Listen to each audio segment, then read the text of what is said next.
Hello, Internet. Greetings. Welcome to Sunday service on Monday because my computer was being crazy yesterday. So, hello. Happy to have you here on a work day for I'm sure most of y'all. So, thank you so much for spending some of your time with me, whether you are here live or watching the replay whenever this is over. So, hello. Today's topic is: are there conservative witches? Can conservative people be witchy, woo-woo crystal ladies? And also, why the fuck does everyone in the witchy community think that everyone in the witchy space is on the left? Because that is just not true. And it's something that's been on my mind for many years. As y'all may or may not know, I have been a conservative since 2020. Before that, I was on the far left.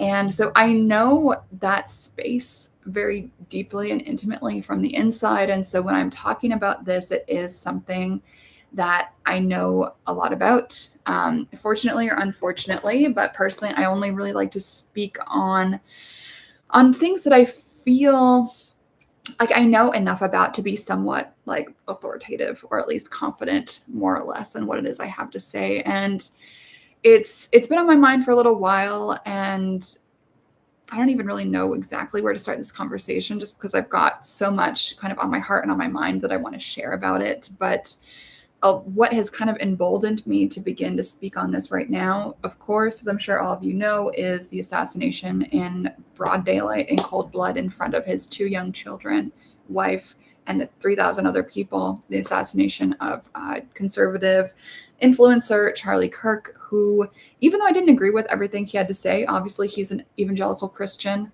I'm a witch. Like, clearly we're not going to see eye to eye on everything, obviously. But it doesn't matter. It doesn't matter. We don't have to be the same in order to have compassion for one another, in order to have sympathy for one another, in order to respect what the other person is doing and creating. And if you don't know who he was or is, I would really recommend spending the 2 hours, like choose one of his videos on YouTube, spend the 2 hours like with dinner or your wine or your beer, whatever the fuck you're doing, and just watch him for 2 hours do his thing. That's what he was doing. And oh, hi Stig in the chat. Nice to see you too. That's what he was doing. Basically, was just having conversations. He would invite people he disagreed with to have a pleasant, civil, logical debate, chat, conversation with him. And I think that is a much needed thing. I don't really know anyone else who is doing that right now. I don't know literally anyone on the left who is doing that right now. If anyone does know, please let me know. But I haven't heard of it. And so he was someone I really looked up to because, as you guys all know, at least those of you who have been here for a long time, one of the challenges that I put out to my community back, I think last October, was to read 6 books over the span of 6 months by people who you think you hate right now. People who you think you're going to really disagree with, and just see what happens. Just be open to it. Maybe at the end of the day, you read all the books and you're like, yeah, I still think these people are losers or assholes, or I just think they're wrong. That's okay. That's all right. You can maybe check the books out from the library. You don't have to buy them. But the point is to spend time with the ideas of people that you disagree with or think you're going to disagree with, or that you have got all of these preconceived notions and assumptions about for whatever reason. And when I started to do this myself back in like 2020, it changed my life completely. And this is maybe not the time to talk about it exactly in detail, but as y'all may or may not know, I'm a big fan now of Jordan Peterson. And back when I was far left, I used to completely hate him. Like, everything about him, I was just like, did not like. And I watched eventually in 2020, I think is when the documentary about him came out. And I watched it kind of expecting to hate watch it. But when I was watching it, I was like, oh, fuck, like I kind of like this guy. He kind of reminds me a little bit of myself. Holy shit. And so I decided to ask, what if I'm wrong about him? So I read his books. I think they're all fantastic. And I realized I was wrong. And I think this is a really important thing to be able to do. And maybe you spend the time reading the thing. And again, maybe you're like, no, yeah, I think I was right this whole time. But at least now you know for sure, rather than operating on a space of assumption, what you've heard people say in the memes on the internet. And I think we're in this weird space where people are getting their knowledge from faceless internet accounts, and they're getting their knowledge just from memes made by first-year undergrad students. Okay, that is pretty much what's going on right now. And I think that is why a lot of people are calling Charlie Kirk a fascist, because they're getting their information from internet memes made by 18-year-olds, which is like a very fucked up, weird way to get your information. That's not authoritative. And yet a lot of these Instagram accounts are presenting themselves as these authoritative bastions of knowledge, using the jargon from academia to seem like very fancy. And if you're actually in academia, in case you guys don't know, I'm very nearly done my PhD. It's pretty much written, so I'll be defending it sometime in the next few months. So I will very soon be Dr. Sabrina. So I know of which I speak with this academic, like jargony swirling type of stuff. And I've seen it in the academy. And what's basically happened is a lot of people seem to just have forgotten like what research is, what words mean. Everyone is just kind of going off of internet outrage culture and weird clickbait and like hot takes and like quotes taken out of context. So for instance, like with the Charlie Kirk thing, like I keep posting about it on Threads because I'm devastated. And I'm like, where the fuck is the empathy of the left right now with all of this? And a lot of people who are, spend their whole life trolling instead of doing anything actually useful are commenting like, well, he didn't like empathy. But the full quote is actually that he doesn't like empathy because he thinks it's a word that, has been used in ways that he doesn't agree with. But what's actually more accurate and a better word for him was the word sympathy. So people are just taking the entire quote out of context and are not even aware that he was talking about actually sympathy is a little bit better than empathy.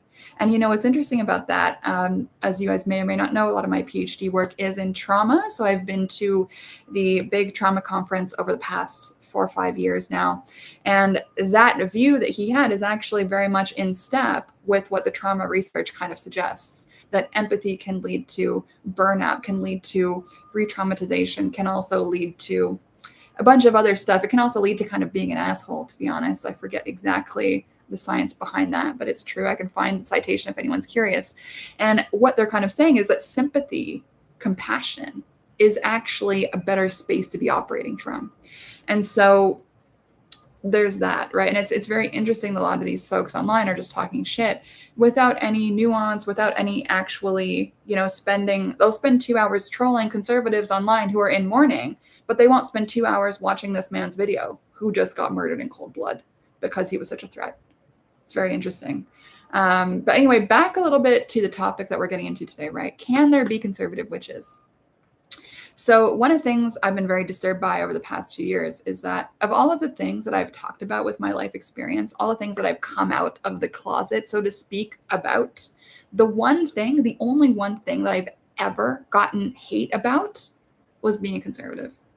Nothing else I've ever talked about with my experience, like sexual assault, like, childhood bad experiences, like a bunch of other things that I've been through, a bunch of other controversial like opinions that I've had about blah, blah, blah, whatever it happens to be. The only space in which I've gotten attacked has been coming out as a conservative. And I find that like very interesting, very, very interesting, and also very sad. And another thing I found very interesting to think about is when I was on the far left and I was going to events, I was going to protests, I was going to this, I was going to that. Never once was I ever afraid of being physically harmed, ever. And when I was on the left, no one bullied me. It just didn't happen. And since I've moved over to the right side of things, conservative land over here, and for my American watchers, I'm saying conservative and not Republican because in Canada, we don't have a Republican Party. There's actually a multi-party system. It's not just two parties, one against the other. There's a whole bunch of things going on up here. And so the word conservative kind of resonates more with my Canadian context for anyone who doesn't know. But since I've been a conservative, like I haven't gone to events because I have been chicken shit afraid of being like attacked or some kind of thing, because that is what I'm seeing happen here. And, the assassination attempt on Trump, the successful, unfortunately, assassination of Charlie Kirk, like conservatives are unfortunately under physical attack right now. And I don't think you can really deny that. And yeah, I've been too afraid, to go to any conservative events. I've been too afraid to go to any conservative rallies or anything like that. The last federal election, I wanted to go to support Pierre. I thought that would be fun. The day before the election, he was doing a whole, bunch of events in my province.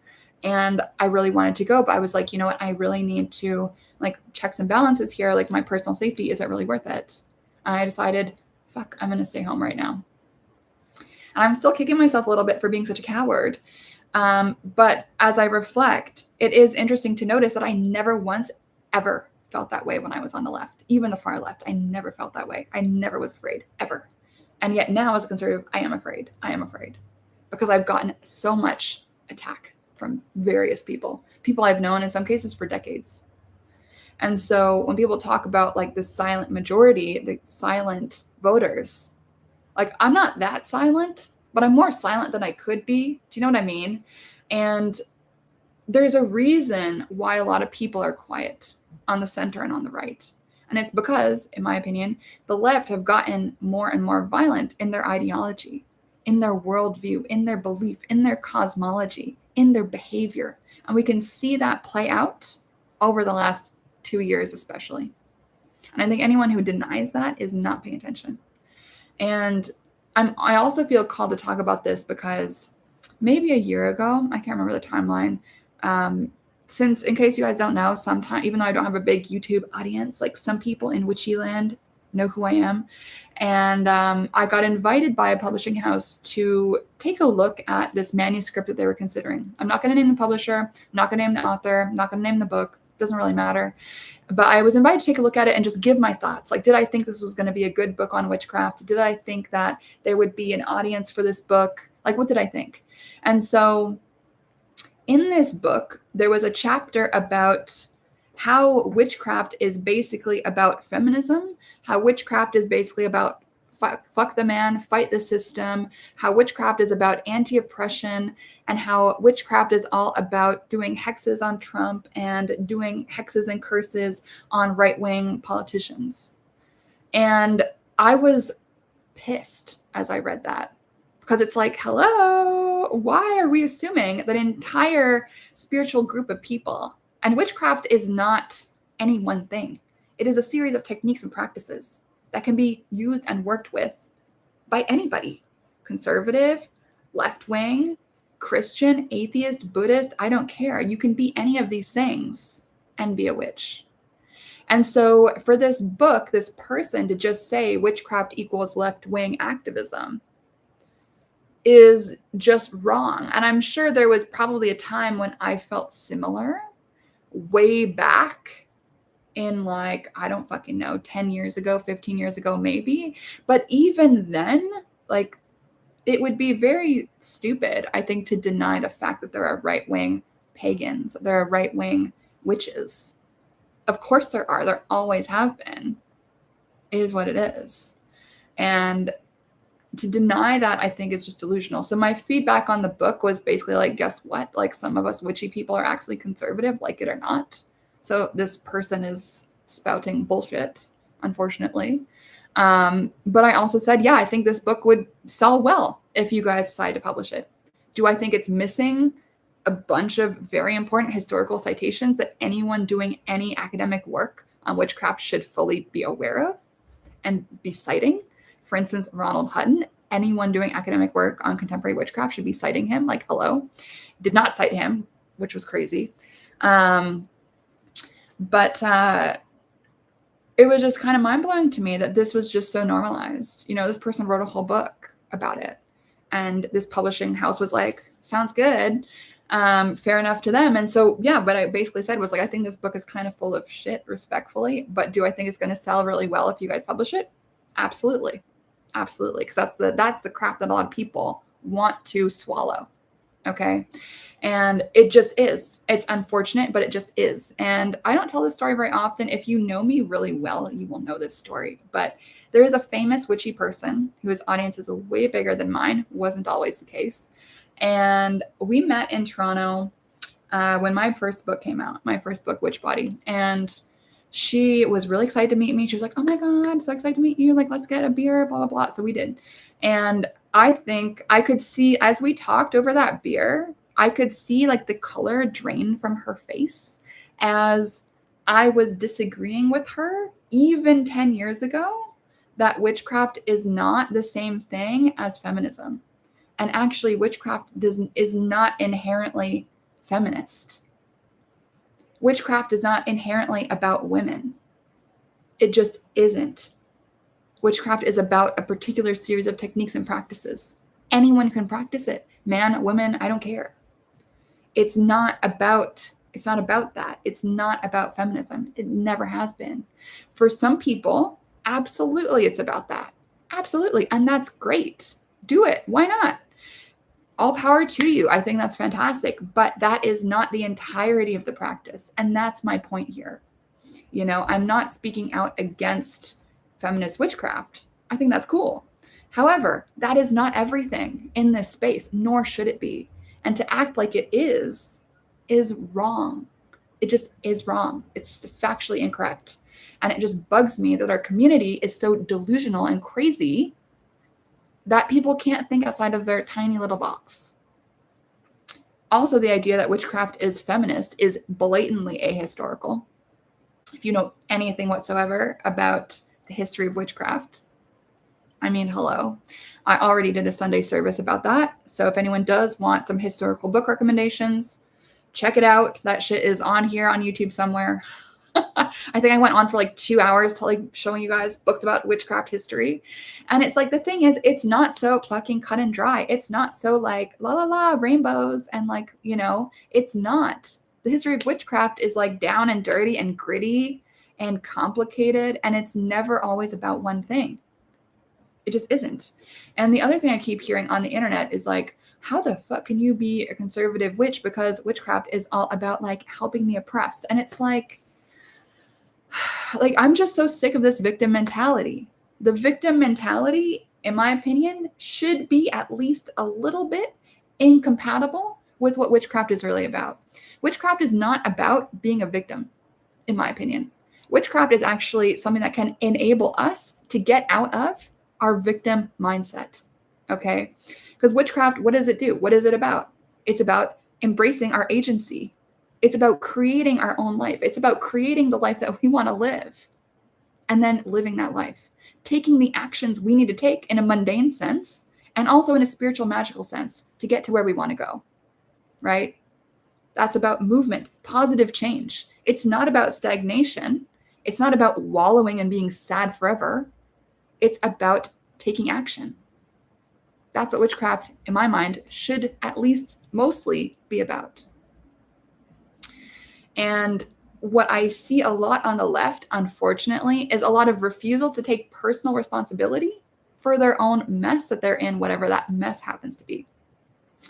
It's victim, like a victim mindset. It is pointing the finger at literally everyone else. And this is the annoying thing too. And I've told off my students when they've done this, like 95 to 98% of the time, you probably shouldn't actually be doing magic on other people. Like, sorry. Most of that work should be on you. Getting rid of your nasty fucking thought patterns. Getting rid of your toxic behaviors. Getting rid of your limiting beliefs. Doing protection work around yourself, your body, your home, your family, your friends, your community. It should really be about taking control over what we can have control over. And unfortunately, it seems like a lot of people have forgotten that we can't and shouldn't be controlling other people. Sorry. But the left, unfortunately, seems to be all about that right now. And it's very toxic. And spiritually, it's just low vibrational, sorry to say. But if all your magic is about cursing this person and that person who pissed you off, I'm sorry, but like, you need to go to therapy. And like take a fucking break from doing spells. Like, seriously. This is an incredibly unhealthy thing to do. Very childish. And I'm disgusted by it. I'm disgusted by what I see in our community. It's disgusting.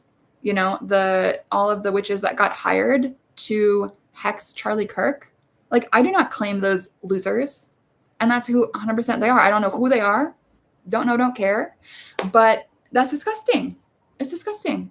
Like, if someone wanted to hire me to curse like someone I don't like, I would not do that. I don't care if they paid me like 10 grand. I wouldn't do it. Anyone with integrity and a moral compass wouldn't do it. I'm sorry. So who are these loser witches?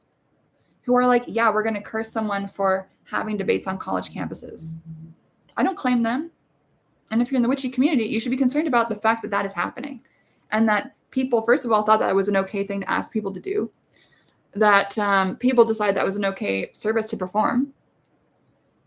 I'm sorry, what is going on with our community? It's not okay, you know? And comparing, let's say, a man who had pleasant civil debates, probably more civil debate than anyone watching this is capable of doing, more civil than I'm probably capable of doing. Comparing him to Hitler, like a man who genocided like a whole bunch of people and murdered a ton of people. Like, I'm sorry, excuse me? Have we lost the plot here? Let's see, Jillian, thank you for chiming in the chat. Sorry, I'm like going off, you guys. Jillian is saying it's an abuse of magic, in my opinion. I agree completely. Like magic, I feel like sometimes people in this community have forgotten how sacred magic is. Okay, like magic should not be used to curse someone who is like an influencer who you don't like. It's insane. You know what I do to influencers I don't like? I unfollow, block, hide from my existence. It doesn't take up brain space. It shouldn't take up brain space. It's completely crazy. And it's embarrassing. It's embarrassing. It shows a lack of ethics in our community. It shows a lack of critical thinking skills in our community. It shows a lack of respect for difference in our community. And it's embarrassing.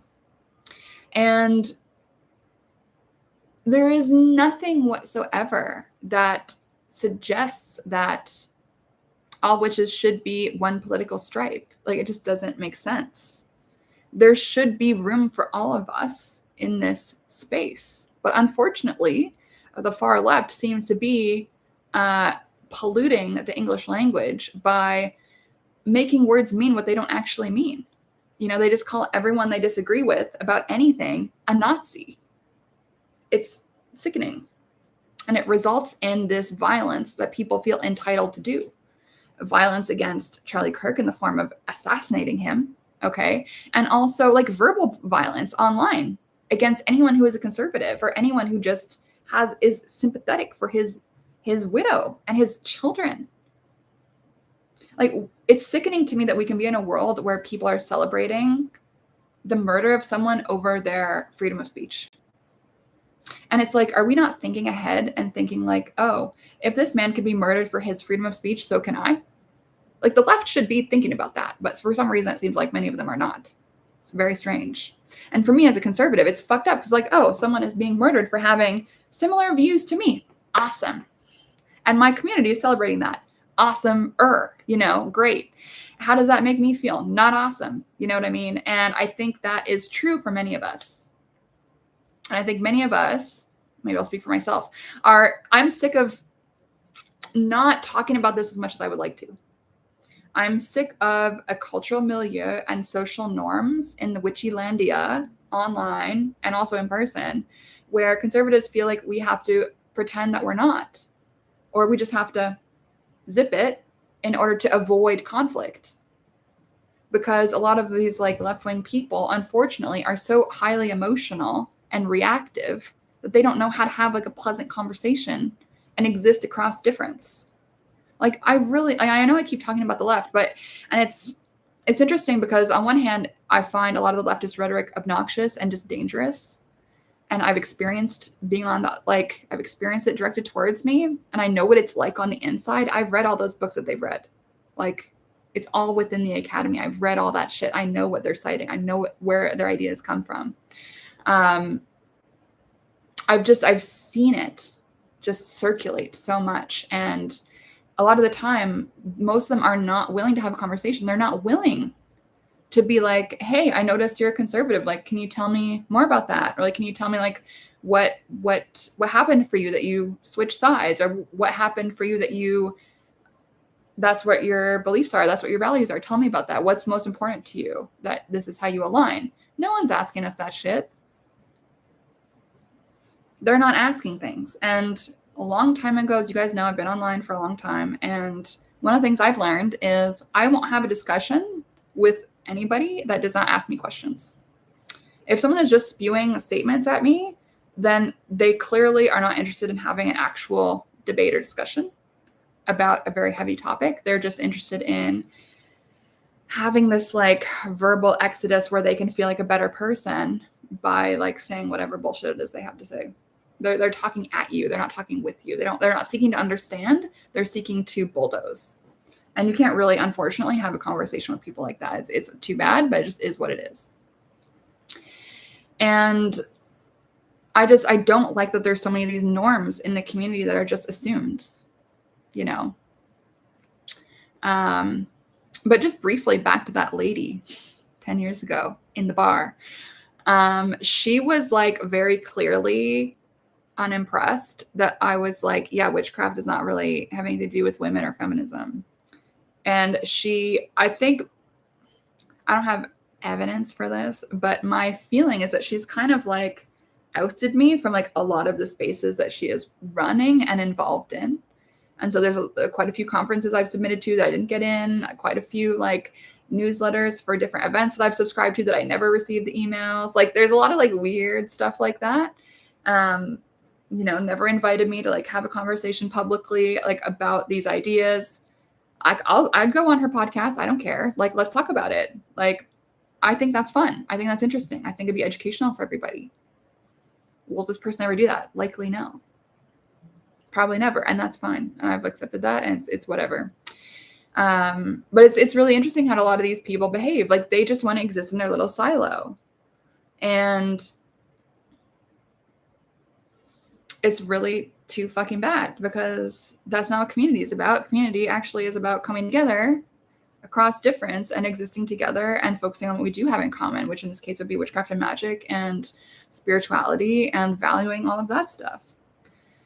Jillian is saying the response is often defensive and very emotional, so it's difficult to have a conversation. Totally. And they're so emotional. It's like they're so highly activated by this stuff. Like they can't just like take it down a notch and like be calm and just like, let's actually talk about ideas. And the funny thing is too, like whenever I've had discussions with these folks, like, oh, so you think this, so you think that. And then if you actually do successfully rebut what they're saying, they're like, okay, well, what about blah, blah, blah. It's like, they'll never give you a win. Like they'll never concede a point, like ever. It's so ridiculous. Jillian is saying it's great that you're talking about this. Yeah, I'm just so annoyed. I've had it with this community. Like, I'm just over it. I'm over it. I'm over being fucking scapegoated because I'm a conservative in this fucking witchy space. I'm over being blacklisted from events, podcasts, and everything else because I don't think that witchcraft equals feminism. I am fucking sick of it. I'm sick of it, and I know that there's other people who must feel the way I feel. They just don't have a voice. We're not using our voices. I think it'd be better if more of us, sorry, the pillows are uneven. I need to even them. More of us need to use our voice. I think there is power in numbers. And, as I talked about in my podcast the other day about the assassination, like he was literally murdered in the throat chakra, the literal physical throat, and also the throat chakra as he was in the middle of a debate. That is like spiritual and physical violence, okay? And I don't want this event to cause me to close my throat chakra. I don't want it to close anyone else's throat chakra. I don't want us to be afraid. It's fucked. Like, none of this should have happened. We shouldn't be having this conversation. We shouldn't have to have this conversation. But here we are. We're having it. And this is a risky conversation. A few people have told me like not to speak on this because they're like worried for my safety or whatever, which like, fair enough. Touch wood. And also I think my floor is actual wood. My table is like particle board or something. It's fucked up. Like, we shouldn't have to be in this space of stifling our speech, of our politics. And I'm sick of like one side demonizing the other side. I know I keep talking about like, oh, crazy leftist this, blah, blah, blah. But it's like, do I understand why they believe what they believe? Like, I do actually understand it from the inside. I understand their logic on their own terms, right? And I would just love it if they could also understand our logic on our terms. Like, that would just be great. There was someone I was talking to back in like, I don't fucking know, the end of last year, who was like, and I asked this person, like, hey, have you like read any contemporary like conservative thinkers? And this person was like, oh, there hasn't been any good conservative books out in the last 40 years. And I was just like, are you on drugs? Like, do you not know how to use Google? Like, that's insane. What an insane thing to say. And it's like a lot of time these people are so smug in what they think is true that they're not even considering, what if I'm wrong? What if I don't know something? There was someone else I was having a conversation with, I don't know, back around the election. And this person had done their like undergrad in anthro like 15 years ago, and was like trying to tell me that there was no good books written about blah, blah, blah. And I was just like, bro, have you literally read anything in anthropology that has been written in the last 15 years? And he was like, no. And I was like kind of like embarrassed. It was like, yeah, you should be embarrassed. Why are you being so confident that you're up to date when you're clearly not up to date? And if people think there's no interesting, smart, conservative thinkers writing right now, then I'm sorry, but like you are really just putting your head in the sand. And if that's something that you want to do, that's fine. But at least admit that you're doing it rather than just erasing the life's work of many people. You know, just say that you can't be bothered to go find out this information. At least own it. Admit what you're doing. You know, don't just say it doesn't exist because you can't be bothered to do a 5-minute Google. Okay. I'm just over it. And I really did not expect that thread to pop off. Like, I really did not. Like, I was just kind of shouting into the void when I was feeling like very dejected and discouraged because, and okay, I'm going to talk about something I haven't really talked about. Over the last few years, my audience has mostly gone completely from women to men, which is interesting. So pretty much all my clients right now are men, with maybe the exception of like 1 or 2. I think around 2, 3, I don't know, not many. Whereas my audience before used to be 100% women. And I think women tend to skew more left. And it's women who are bullying people online. And it's women and feminine men who are bullying people online. That is what's happening right now. No like masculine dude who knows how to build a shelf and can like, I don't know, deadlift 200 pounds is bullying anyone online right now. Like, I can pretty much guarantee it, okay? And because if you look at the psychology of it, if you look at the biology of it, men and women are actually have equal capacity for aggression. But with women, it's all like verbal. It's all like social aggression. It's like backstabbing, gossip, it's reputation demolishment, it's bullying. And then male aggression is more physical, right? But we're both equally aggressive. And so when you see online all these fucking internet bullies, it's pretty much women, which is fucked. It's women and feminine men who are bullying people online, which is insane. Anyway, back to what I was talking about with my audience. So I've noticed this changing, right? As I've kind of become more like, hello guys, guess what? I'm not like a far leftist, just in case you didn't know. And it's like, there's still people who are surprised by this information, which is strange. It's like I've been talking about it since 2020. So it's like, I'm sorry, but like, where have you been? But anyway, I've noticed this shift. And it's like with women tend to buy and be engaged in community with women they feel are like them. So for women, it's like sameness. Do you ever notice that? Social groups of women, if you threaten the group by being different, either aesthetically, your achievements, whatever it is, like if you're like more beautiful or smarter or more successful than the other women in the group, you're going to get bullied. Congratulations. Ask me how I know. And so for women, it's like the psychology is based on sameness. But with men, the psychology is actually based on competition and difference. So for men, they actually don't give a shit if they disagree with me about politics. They don't care for the most part, unless they're a feminine man. Interesting. And so it's just something I've really noticed in my own sphere, my own career over the past few years. And I was getting like I love working with men. Men are amazing, in case anyone did not know. They've just been fantastic. Like, they're such go-getters. Like, they love doing the work. They're like, send me itineraries of everything they want to work on. Like, it's fucking dope. Like, I love working with men. Like, I don't know like exactly when or how it started. I think it's just politics or whatever, but it's been an enormous blessing in my life to be working with men. Fantastic. Men, please keep working with me. I love you. But it's been really interesting to notice that the women have completely dropped off. And the drop off aligns pretty much exactly with me coming out as being conservative, which is interesting, especially since the witchcraft space is like very women oriented. And so when I made that thread a few days ago, being like, where are my conservative witches? Do we exist? Can we please exist? Like, where are you? Send them to me, please, algorithm. And to get 1,800 likes was crazy. Like, I was shocked. Like, I did not expect that. But I also feel emboldened by that. And that was pretty much all women who were like. And so I know that we do exist, and I'm very encouraged that we exist. And I think a lot of us are just very quiet and afraid because we see how a lot of the leftist people are bullying others. And I posted about this a few months ago. I got bullied by some massive creators, a whole fucking group of them who are like all besties, whatever, who had collectively at least 100,000 followers, probably more, were posting me on their Instagram stories, calling me names, calling me racist, calling me this, calling me that, for just disagreeing with something that someone said. Someone said that witchcraft is not an ancestral practice if you're white, which I think is like the biggest bullshit I've ever heard, just talking facts. It's just factually wrong. Like, I'm sorry. Like if you have like two brain cells to rub together, and like I've done the most basic research on the history of witchcraft, like you will know that. So I just said, yeah, I don't agree with that. That's just not a good take. And so for me saying that, I got like slandered over the Instagram stories of people with collectively 100,000 followers.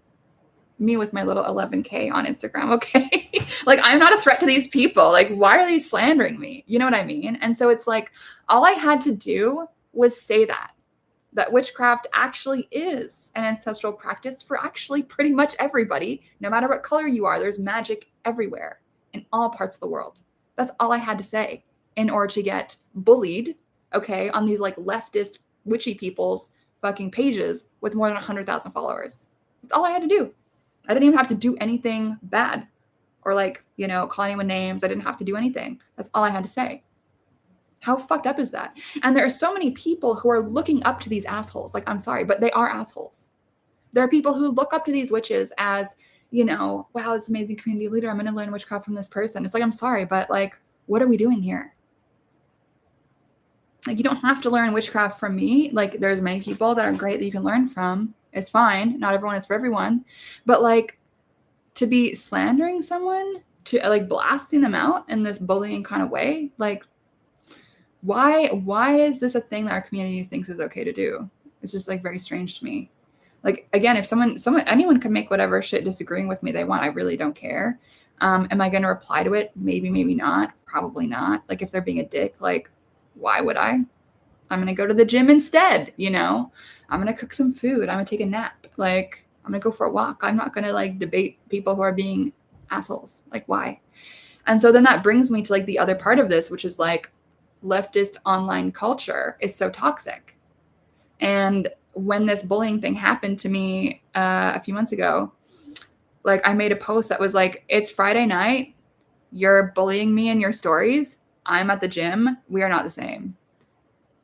Like, a lot of people, I think, confuse the internet with like the be all end all of reality, and they just get sucked into like these silly little communities where everyone is just being catty little bitches. Sorry, but it's true.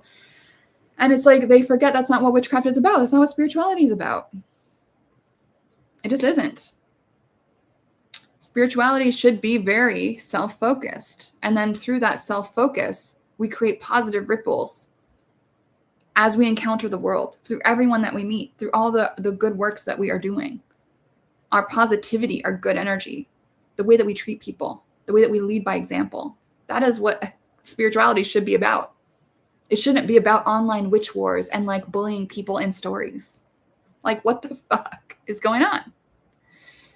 And yet, that is most of what we see. And some people wonder, oh, Sabrina, like, why do you not collaborate with any witchy creators anymore? You used to do like joint Instagram lives. It's like, this is why, because everyone is like this.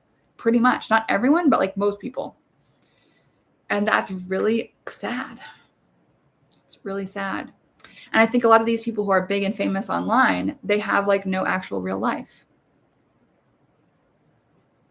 Their whole existence comes and goes with online. And unfortunately, I think that's a very leftist way to behave. I think the lefty way is like being a dickhead on the internet is like how they express their culture. It's strange. Something needs to change with it all. It's like that. There is more to life than that, And I know people say touch grass as an insult, but it's like, truly, we should all be touching grass. Like go walk in the ravine, go to the beach, go feel the sunshine on your skin, be grateful. Look at how the beautiful flowers are existing. Look at the skunk across the street. Like, I don't know. Because witchcraft is supposed to be about, in many ways, connecting with the fucking world that we're in.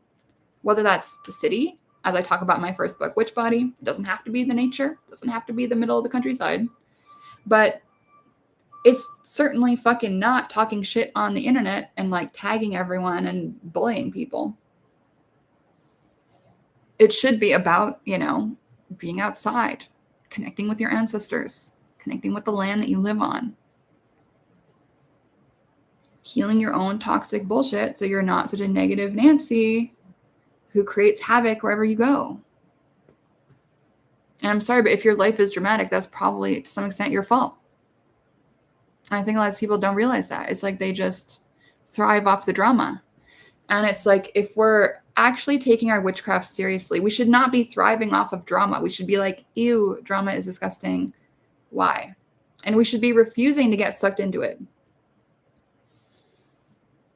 And we certainly should not be celebrating the assassination of somebody like we're watching a fucking movie or playing a first-person shooter video game. Like, excuse me. And these people call themselves spiritual. These people call themselves witches. Same word that I use. I'm sure the same word that many of you also are using.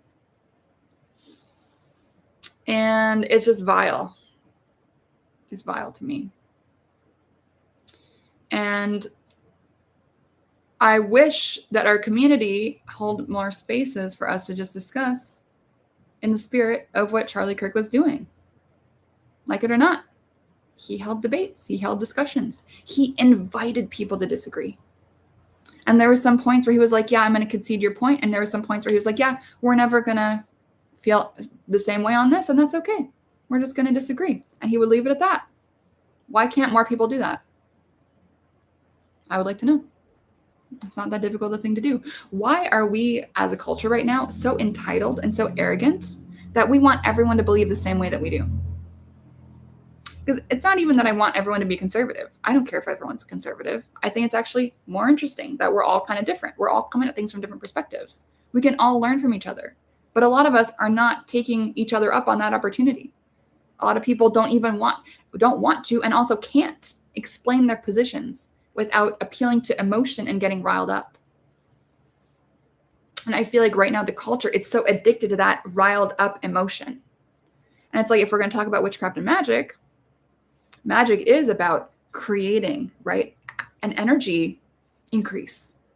And yet these people are creating this kind of aggressive energy increase, and they're just spewing it everywhere. They're not even directing it towards a goal. It's very strange. It's bad energetic hygiene. It's bad witchcraft.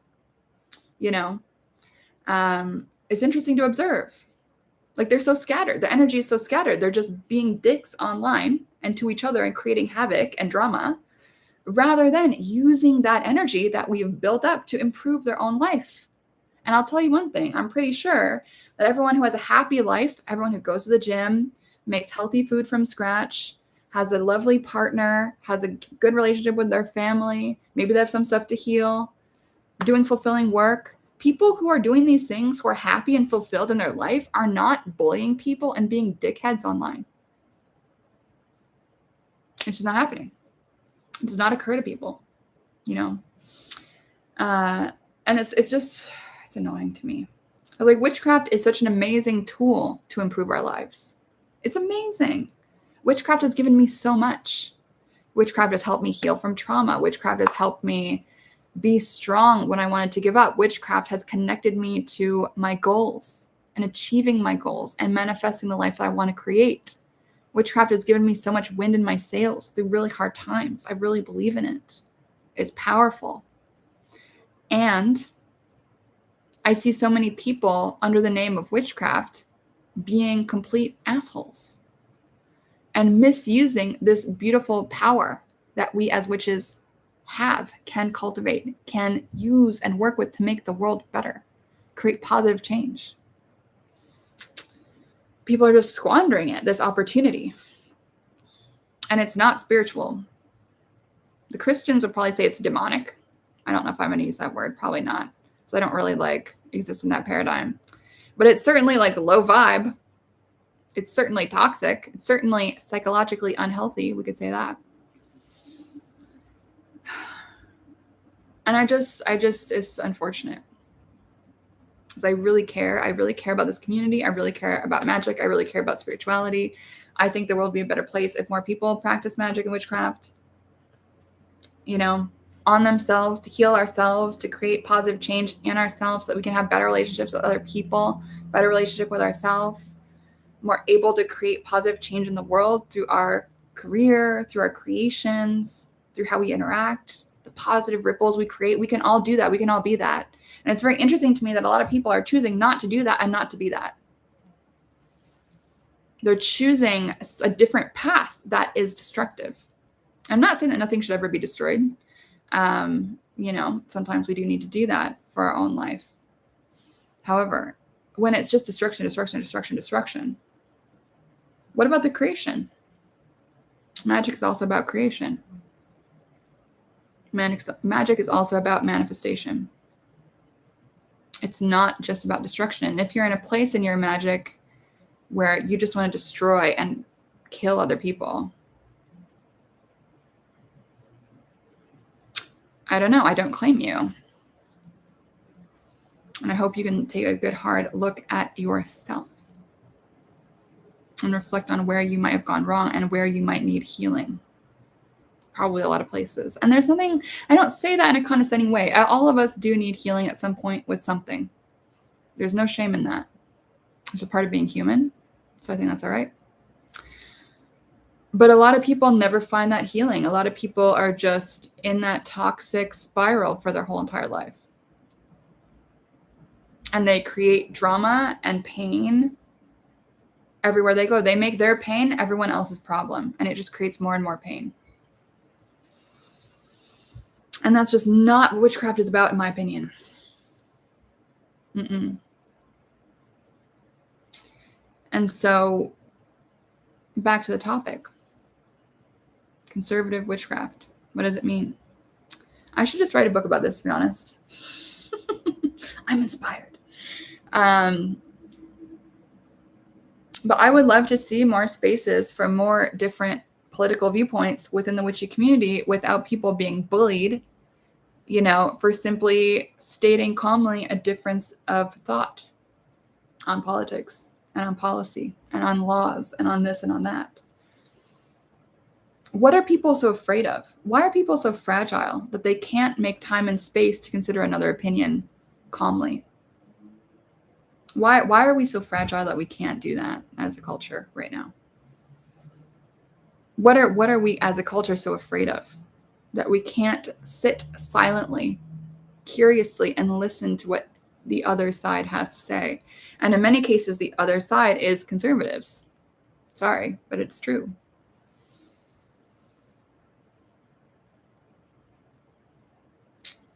Why are conservatives being so demonized right now? Why are we the targets of violence? What does that do to a society? It's very chilling. It puts freedom of speech at risk for all of us. All of us. I don't care what you believe. It's a chilling effect. And I really think we all need to fight against that and keep free speech sacred and keep our throat chakras open. And if you're someone who is celebrating this assassination, please unfollow me. I'm a life coach, but I don't know if I can help you. If you pay me, I might try. Like a challenge. Why not? But there is a twisted, skewed ideology where we're celebrating an assassination, you know, and like thinking about it, for instance, like I don't particularly like Justin Trudeau, like the old Prime Minister of Canada. I think he completely destroyed the country. Not a fan. But if he was assassinated, I would be completely horrified. I would be devastated as well by that. It's just not okay. And I think a lot of people just need to log off and read a book or 2 or 3 and get curious and heal their own fucking bullshit. A lot of people need to do that.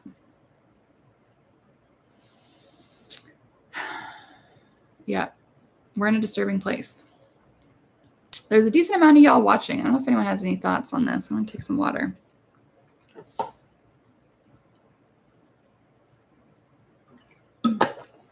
It's probably the most emotional I've been on here in a while. I haven't done an emotional live stream in a while, so here we are. Thank y'all for being here with me and my emotions. Much appreciated. Yeah, and I have to admit that the reason I haven't spoke as much about this in the past is because I was being a fucking wimp. Difficult to admit. Because I have received so much hate mail, like an insane amount of hate mail over being conservative. Like, it's ridiculous. Like, y'all would be surprised. Maybe you wouldn't be surprised. Maybe you've also received the hate mail. I don't know. But it's just ridiculous, the things that people have called me. And of course, I was like, I don't really want any more hate mail. It feels icky. And so I was being a wimp, but I've decided, I guess I don't want to be a wimp anymore. I want to be loud and annoying and point out the fucking shit that I see. Because that is actually something I'm pretty good at doing. I have a pretty analytical brain, for better or worse. A little bit annoying to some people that I'm so analytical. But it just is what it is.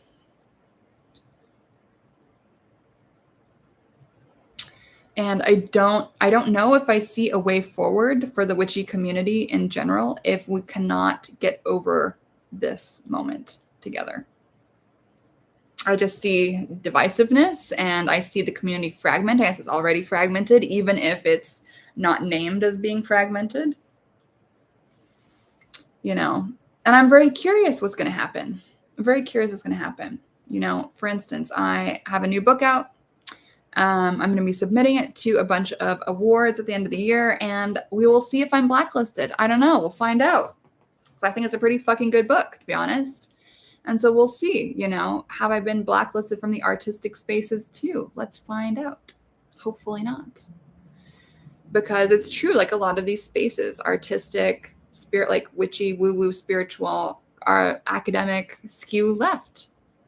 You know, in part of my PhD, I was writing about being conservative. And I was afraid to send that chapter to my supervisors.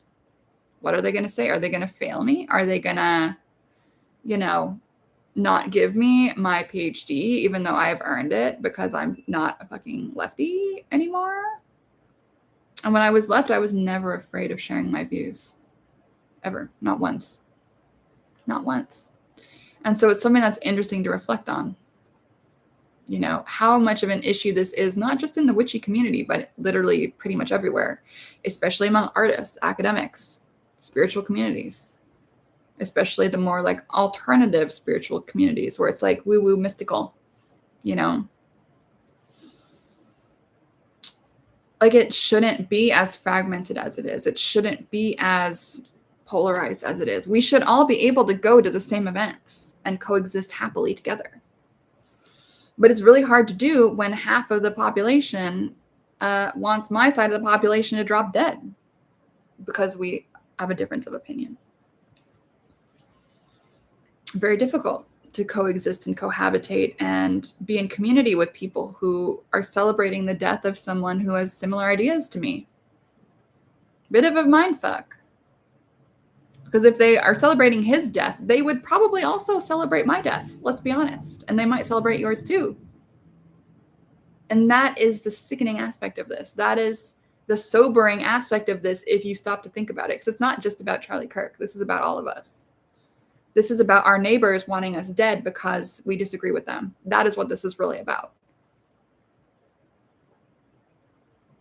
And I want more people to understand that, even if you don't agree with him at all about anything. Skullface says, I've always found bullying to be from women mostly. Sometimes the older, the worse it was for me playing a sport. Absolutely. And Skullface, I don't know if you were here about 10 minutes ago. I feel like I was talking about that a little bit. Maybe it was longer ago. I don't know. Where I think you're totally right. I think bullying does come from women. I think it comes from exclusively women and feminine coded men.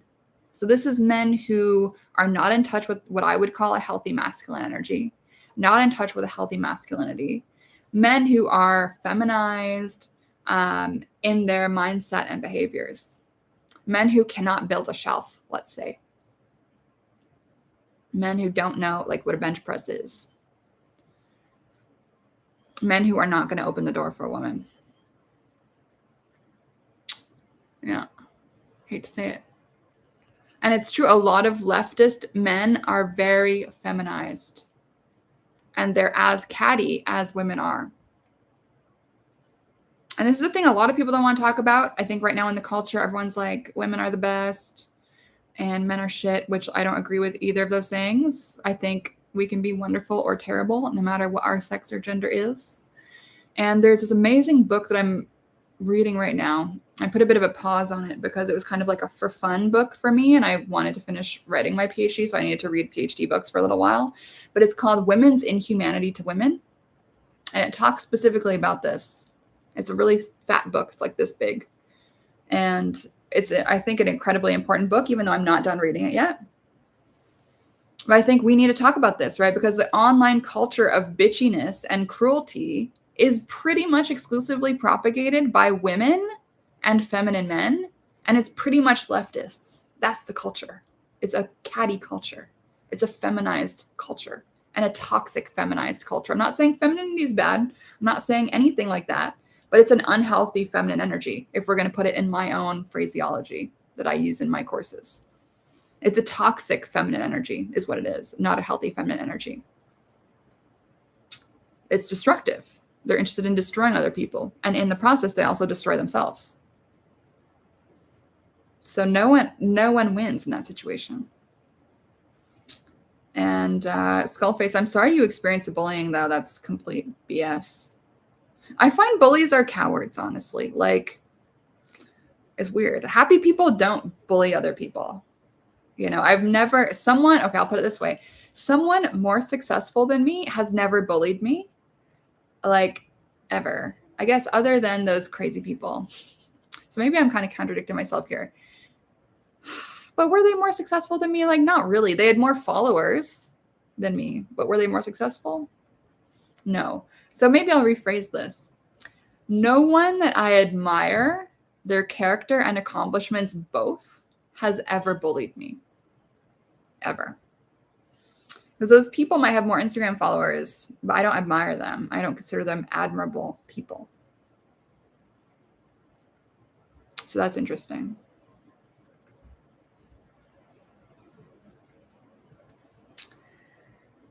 Yeah. So here we are, you guys. Here we are in this weird place together, observing the culture being a disaster. And I don't know. For me, this is kind of a 9/11 moment with this assassination. Like, I feel emotional about it. There's no going back from this moment, I feel. This moment feels like a line in the sand for me. It feels emboldening. It also feels depressing. It feels devastating. It feels horrifying because I feel, you know, I unfollowed or unfriended someone I went to like middle school with yesterday over the Charlie Kirk thing and something she posted about this. And I don't regret it. You know, like, if you're making fun of a man being murdered in cold blood, like, I don't particularly want to be your friend. You know, and that's not a difference in politics thing. That's a difference in ethics and values thing. You're celebrating someone's murder who literally killed nobody, hurt nobody, just debated university kids. You're celebrating this man's murder. I don't really want to be connected to you anymore. there's no going back from this. This is a turning point moment, I think, for a lot of us, for myself. And, back when I was a smaller creator, I was a lot more fearless. I posted my hot takes all the time. And did I get pushback? Like, yeah, but my throat chakra was open, shall we say. And as I got more of a following, my throat chakra closed a little bit. I was a bit afraid. And now I'm like, no, fuck it. Like, this needs to be spoken. Even if I do get hate mail over this, like,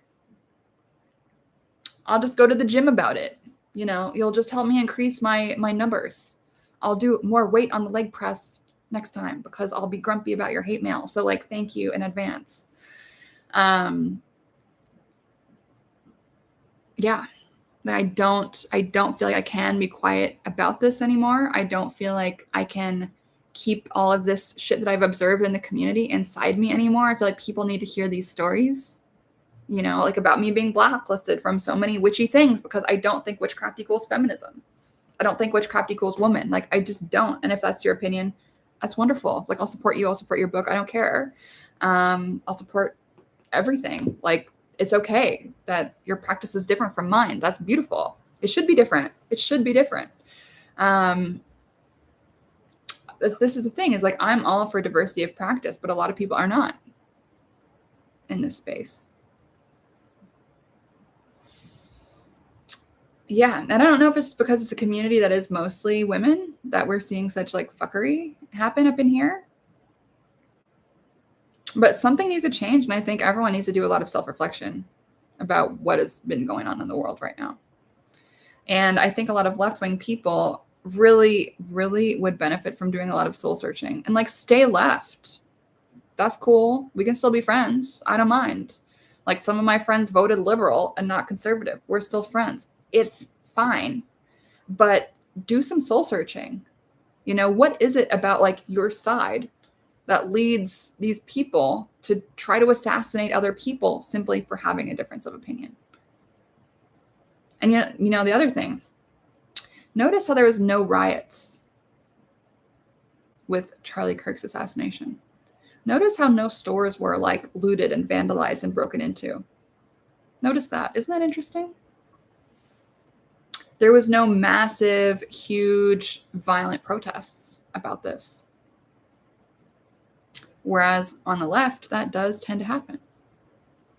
Notice that and ask yourself, why is that? It's an interesting question, isn't it? Skullface says, it's definitely made me not try to form new friendships with women. I'm trying to learn to do things I like alone, like skating at the skate park. Yeah. Yeah, it's a tough one. Thank you so much for sharing that. It's a tough one. In my experience, I find that how a woman feels about me is usually related to how does she feel about herself. If she has self-love and she is not threatened by me, she is probably going to love me. If she hates herself and is insecure, she's going to hate my guts, is pretty much how it goes.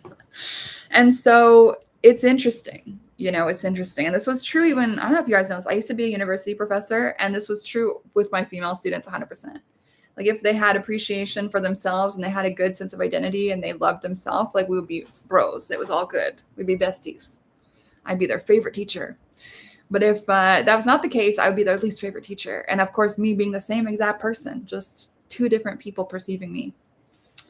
And a lot of women are competitive, jealous, catty, will try to pull you down. It's absolutely true. Women have their own toxicity. I wish more people would be talking about that.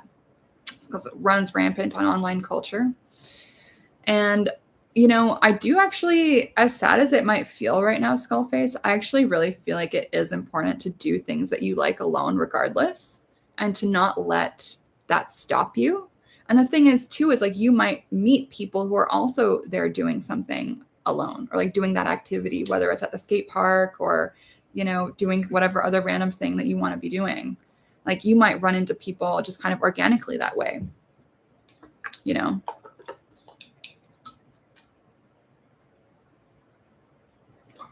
And one thing I've learned to kind of like observe with friendships with women is Can she be genuinely happy for me when I'm winning? The most common reason that my female friendships have ended was because women could not be happy for me when I'm winning. And so when you do find those women who can like be happy for your happiness, like hold on to them, because they are less common than we might like to think. Women are very competitive with each other, unfortunately. You know, like I had a friendship with a woman end because I was dating this guy like a bazillion years ago who was from the same small town that she was from, and she could not handle hearing about him because he was more successful than she was. And she like could not deal with like the fact that someone from her small town was like doing better than she was. And so she couldn't be happy for me like I met someone that I liked at the time.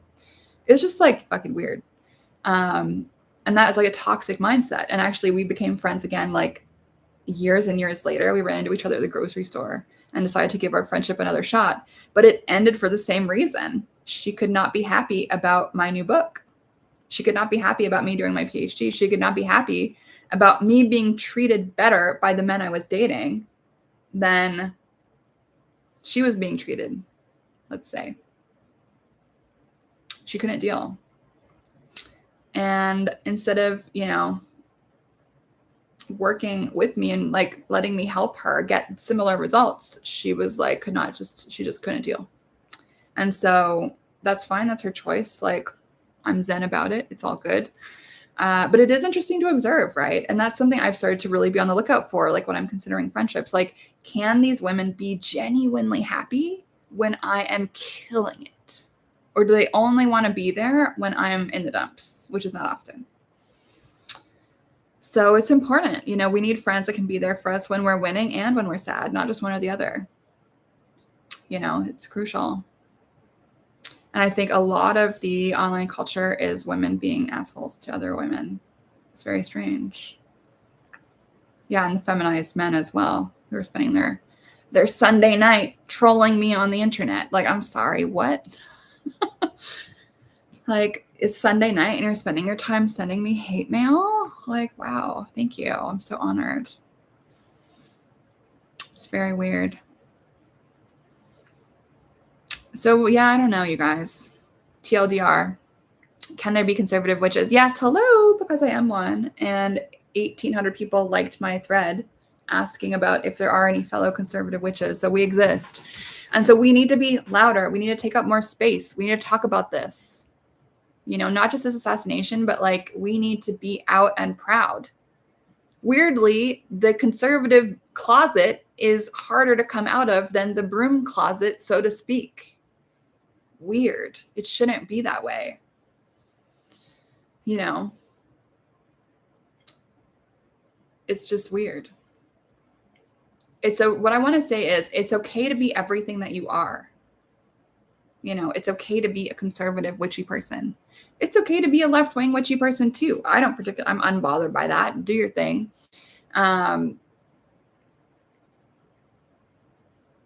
We are all in this space. We need to start acting like fucking adults, not little teenagers. Because honestly, frankly, some of this behavior is embarrassing. These grown-ass adults should be embarrassed. Truly. Yeah, it's very strange to me.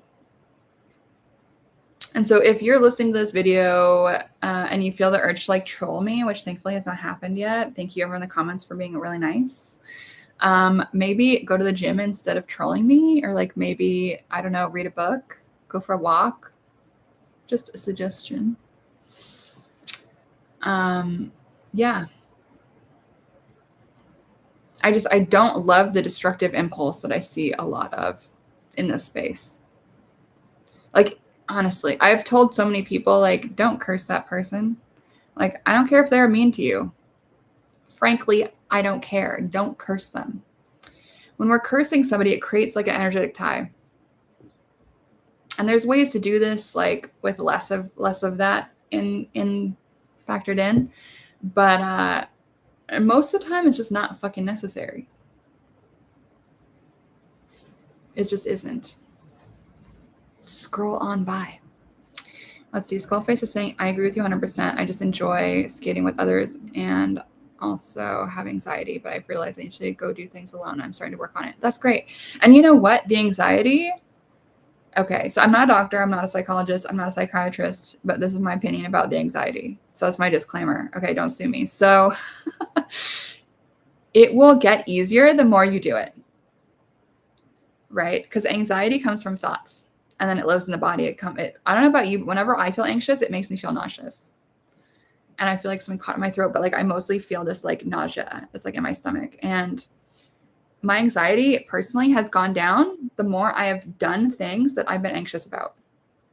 The more I take action and then realize, why was I even worried about that? Why was I anxious about that? Nothing bad happened. It was fine. You know?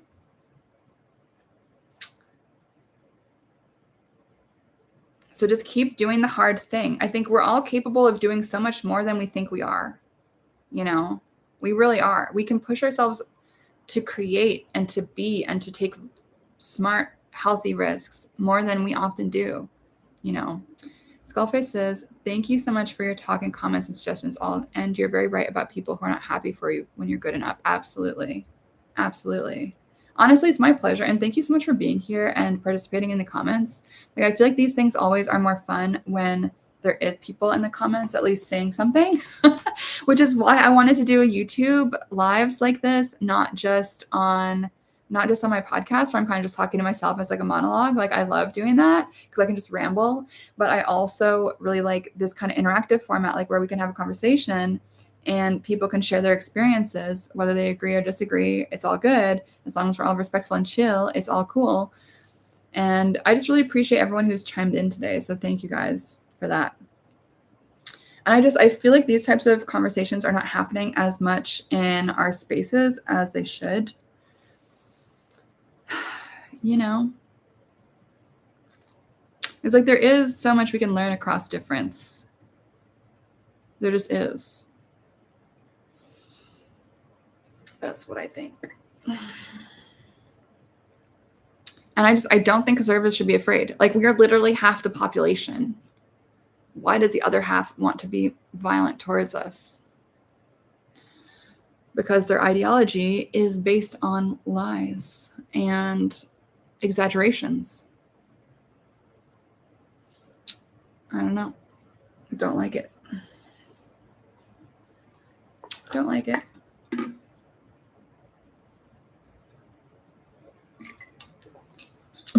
You know? I just feel like a lot of people are very immature, very childish. And it's like, this is the other thing, actually. Okay, I'll go off on another little rip here. So I find a lot of these people in witchy community are so childish. They have no emotional self-regulation. They clearly have no inner peace within themselves. And so I'm just like, so what good has magic done for you? If you're so immature and mean and like cruel to other people and you clearly have no self-regulation, what is magic really doing for you? Do you even know how to do magic at that point? See Wild. Oh my God, if this is who I think it is, hello. It's been so long. Thank you for being here. Oh my God. C Wild says, we disagree on a lot of things, and that's actually one of the reasons I enjoy your content. I like other perspectives, and I'm curious what makes people think the way they do. Absolutely. Thank you for being here, despite the disagreement. And oh my God, yay! Blast from the past. Thank you so much for being here. That's awesome. Send me a message on Instagram. I'm so curious, like, how you are, where you are, what's going on in your life. Like, please, like, say hello. That's so wonderful. Yay, you guys. That's so exciting. I'm not going to tell the internet how I know this person, but that's so cool. Say hello. We will know. The two of us know. That's so great. Yeah, like diversity of opinion is so, oh, thank you. You appreciate me and you're proud of me. Thank you. I'm like going to cry. Also, Troy is going to cry. Thank you. Diversity of opinion is so important. And like, I learned so much from reading books I disagreed with or thought I was going to disagree with and listening to podcasts I disagree with. Like even now, like I listen to podcasts from all across the political spectrum, like left wing, right wing, center, neutral. Like it's interesting to hear people explain themselves in their own way on their own terms. And by listening to other people, we can learn to better articulate what we think, why we think it, how we got there, and we can actually explain ourselves. Because if we can't explain how we got to where we're at, if we can't explain what our opinion is and how we got there, do we even know ourselves that well? Do we even know our own journey? Like, if we can't articulate our own journey and why we think the way we think, what's going on? You know, Troya agrees. Troya says hello. She has been all up on my girl lately. She's purring up a storm. She's so cute. This is my youngest cat, you guys, and she's kind of a terrorist. But she's also really sweet. Oh, she's purring, just chilling. Yeah, and it's like the best case scenario, we read something or listen to someone we disagree with and we learn something. Worst case scenario, we still feel the same way we feel and we still learn something. And the argument I've heard is like, oh, I don't have time to like listen to everyone's opinions. And it's like, if people have time to be an asshole on the internet bitching about something, you have like 5 minutes to read something. That's what I think. And I think we all can be very selective about our time. I think that's completely normal. But sorry, the cat is like headbutting the laptop. So we'll see how this goes. I feel it starts to look a bit Blair Witch Project. I'm sorry. Hopefully she doesn't like end the live stream. Yeah, I think it's just important, you know, to at least be able to listen and to articulate. Because if someone disagrees with me but can't explain why, then that's interesting. Because I can pretty much explain everything about how I've got to where I've gotten intellectually, politically, spiritually, mentally, psychologically, everything, emotionally. And I know that like self-reflection is a hard thing for a lot of people to do, but I think it's a really important thing to spend time doing. Like, get a journal, write in it all the time, like articulate yourself to yourself, become legible to yourself at least, you know, whether that's politically or spiritually or literally anything. So it's just important. I just don't think people should be demonized, you know. So I found out recently that one of my family members is a socialist. Did not know that. And I'm absolutely not a socialist. I think socialism is like very dumb. But am I still going to be cool with this person? Like, obviously. You know, are we going to have a polite disagreement one day? Maybe. Is that going to happen anytime soon? No, I don't really care. It is what it is. You know, and I wish that our community in Witchylandia could be like that, you know. I wish that there could be like, I wish that the socialists and the communists and the whatever, like, are happy to coexist with conservatives. I just see a lot of demonization of conservatives. I'm just so bored by it. It's just so not cool. And it's also based on the people who are doing this, like, don't actually read the work of people they're talking about or watch the videos of the people they're talking about. You know? So at least be informed before you talk shit is kind of how I feel. So, yeah, I don't know. I'm so sick of the community being so fragmented. I'm sick of conservatives having to zip our traps in order to avoid being harassed. And if you are a witch on the left who is harassing conservatives, like, get a life, honestly. Go to the gym. Go to the gym. Learn to cook a new meal today instead of harassing people like me. How about that?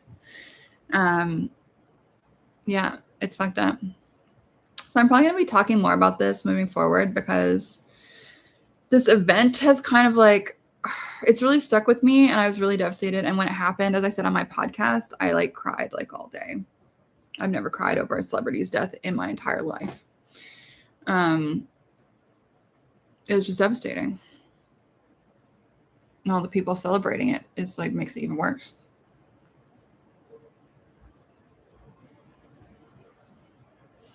And then knowing that people I've known and am in community with are celebrating this assassination is very sad. And if we're witches, if we're spiritual, we certainly should not be celebrating the assassination. So I would like to invite everyone here to have conversations with people that you disagree with. whether that's the lefties, whether you're a lefty and you disagree with me as a conservative, maybe you're a libertarian, I don't know. But I would invite you to just, again, I'm going to bring back my challenge to everyone. Read 6 books over the next 6 months with people who you think you hate or would disagree with on everything. Just give it a try. See what happens. If you're a left-wing person who hates Jordan Peterson, read 12 Rules for Life.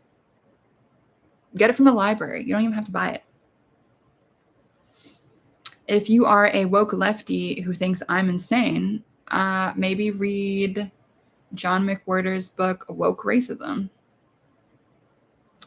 Try it. Get it from the library. Maybe you'll like it.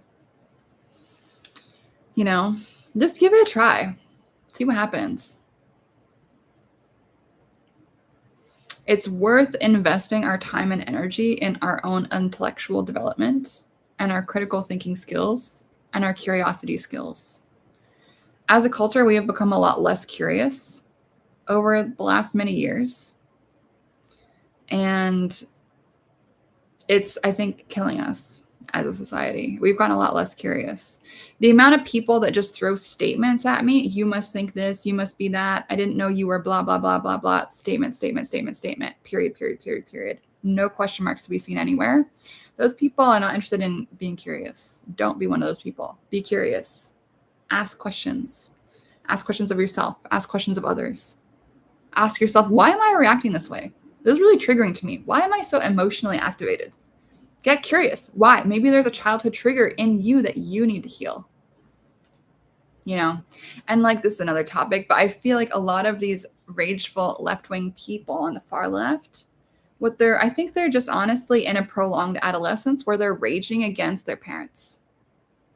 But instead of their parents, it's like conservatism or conservative values or government or whatever it is. That's another topic for another day. That's just kind of like a pet analysis that I just think is probably true. So, ask yourself, why do I want to spend so much time on this? Why am I hate mailing everyone? Why am I being a troll online? Why do I feel like I want to leave a mean comment on Sabrina's thing that I haven't fully listened to? Actually, that happened to me at one point with my podcast. I made a podcast called Why I'm No Longer Listening to Americans Talk About Trump. And basically it's on here on YouTube. You can find it in my podcast section. And basically what I was saying was, I'm sick of having this conversation. Like, if you guys want me to talk to you guys about Trump, I'm happy to do it, but at least watch the federal leaders debate here in Canada so that you know that, like, you guys don't have the only political system on the planet and that, like, the world does not revolve around you guys. Sorry, but it doesn't. And someone posted this nasty comment. And then when I asked her, like, hey, did you actually listen to the show? And she was like, no, I didn't. I'm just responding based on the title. And it's just like, okay, do you, I guess. But, like, what I'm saying, again, no self-reflection, no emotional regulation. It's like, if you do feel triggered by what I've said here today and you want to leave me a hate mail, why not self-reflect? Ask yourself, why do I feel the need to, like, send Sabrina a hate mail? Why do I feel the need to write a mean comment on this Instagram post, podcast, YouTube video? Why do I feel the need to do that? Like, the self-reflection is really important. We need to understand our own emotions. We need to understand our own reactions. If we can't understand our own reactions, our own emotions, then we are basically being ruled by our emotions. You know who is ruled by their emotions? Toddlers, okay? And so we see a lot of adults who are as emotionally regulated as a little toddler, okay? That's what we're dealing with right now. And so, again, if you find yourself triggered, activated, etc., like, I'm not demonizing you. That happens to the best of us. But at least self-reflect. Why am I so activated? Why do I want to lash out at someone else as a result of me being activated? Why do I want to behave that way? Why do I feel aggressive to someone else that I don't know? It's worth asking yourself this. Because when I don't agree with someone, generally my impulse is not to lash out at them. So actually, back to that story of being bullied a few months ago by all of those famous witchy people. My reaction actually was to disengage. I could tell they were trying to pull me into, like, a social media war. So I decided to disengage, deleted their comments. They tried to tag me on everything. So I just blocked them. And I went to the gym. I did a really great session Friday night, 11 p.m. I like hit some new numbers doing like the seated row, and I felt amazing. We can choose where we put our energy. And our energy and our time is so precious. It really is. I think a lot of people reacting in this kind of like emotional hyperreactivity culture that we have, they don't value their own time and energy. They think it's activism to like troll people online for 5 hours on a Sunday night or Friday night, whatever it is. They think that's activism. They think that's like a good use of their time. It's like, is that improving your life in any way? No, it just shows you the emotional regulation and self-control of literally a 3-year-old. Something to be proud of with that. And you'll notice in this entire show, I have not named anybody. I have not put anyone on blast. Have I told some stories? Yes. Will the people I'm talking about know that I'm talking about them? Maybe. Are they going to be watching this? Doubtful. And so it's possible to have conversations about these ideas, these topics, these things that we've experienced without making it dramatic and turning it into a war where we're all like warring with each other, blah, blah, blah. Because it's not about that. It's about the ideas. It's not about who said what. Who cares? It's about the ideas. And so I really believe in that, That's what I think, you guys.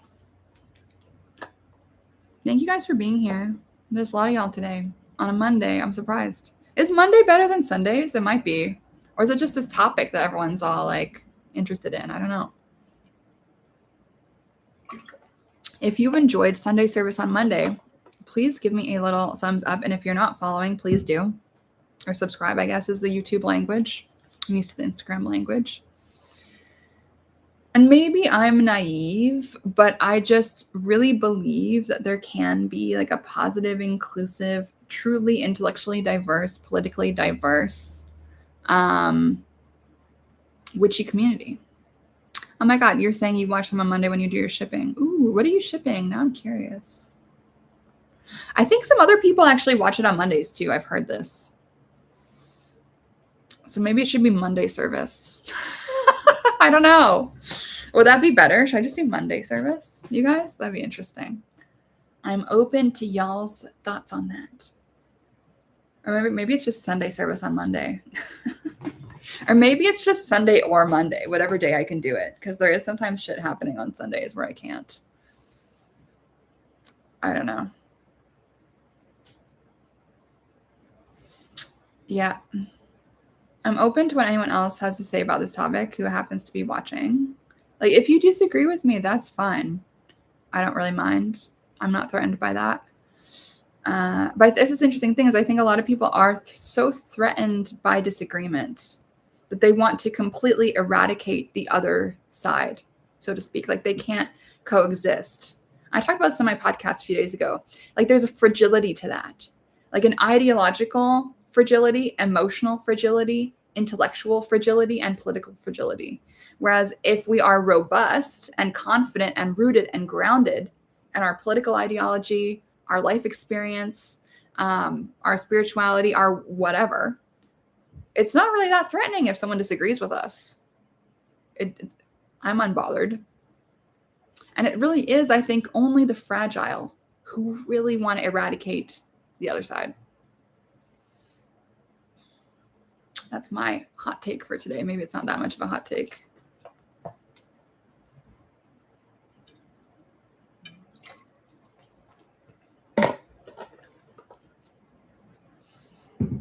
Yeah. I don't know, you guys. Yeah, maybe I'm an idealist. I don't know. I feel like I've always been that way when it comes to witchy community. And I've always kind of been disappointed in witchy community, to be honest. And those of you guys who've been here for a really long time will know that like my only failed spell ever in my entire life was to find a pre-existing witchy community that I could just like drop into and just like hang out and find my new people. And the candle would not stay lit. It just kept burning out. Like every time I lit it, it just would not. So it was like a jar candle, and it like wouldn't stay even lit eventually. So I just had to give up and decide this message from the universe is not my path. Unfortunately, or fortunately, my path, I think, is to speak these difficult things. If I'm going to bring that into astrology land, I have a Black Moon Lilith in Scorpio in the 3rd house. So to decode what I just said, Scorpio, transformation, 3rd house, speech. So I think it's part of my path, for better or for worse, to speak things that are uncomfortable that can create transformation in people. And I think that is part of my path. And I think me being a fucking wimp over the past few years has not been a part of my path. And I think it's been to my detriment to hold back from these conversations that I'm afraid of having. Because I think actually I'm in most service to my spirit and the universe when I'm able to speak this truth, even if it's uncomfortable. And even if I'm afraid of hate mail. Because whenever I open my mouth about this stuff, I find that people tend to resonate, even if I do get some hate mail.